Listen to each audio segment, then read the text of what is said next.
এইটার ভিতরে এমন একটা জিনিস আছে যেটা বলা যায় ছোট থাকতে আমরা প্রায় 99% মানুষ ব্যবহার করেছি, আর যে জিনিসটা আমার কাছে পাঠিয়েছে ঢাকা গ্যাজেট বিডি থেকে। চলেন খুলে দেখি কি এমন জিনিস রয়েছে এই প্যাকেজিংয়ের ভিতরে।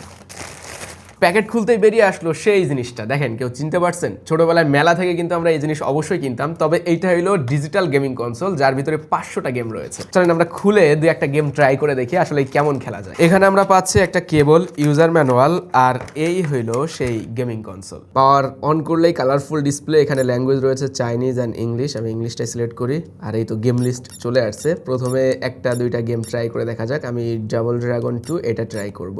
স্টার্ট। আরে তো মেরেই দিলে আমার, এত ঘুষোচ্ছি তা মরছে না, আবার গামছা বেঁধেছে মাথায়। দেখ ভাই গেমগুলা কিন্তু মজার। এইগুলো আবার সিঁড়ি দিয়ে লাভছে। দেখ ঈদে বাচ্চাদের গিফট করার জন্য দারুণ একটা জিনিস। প্রাইসটা 16 থেকে 1700 টাকার ভিতরে আছে। আমি কমেন্টে সব কিছুই দিয়ে রাখবো।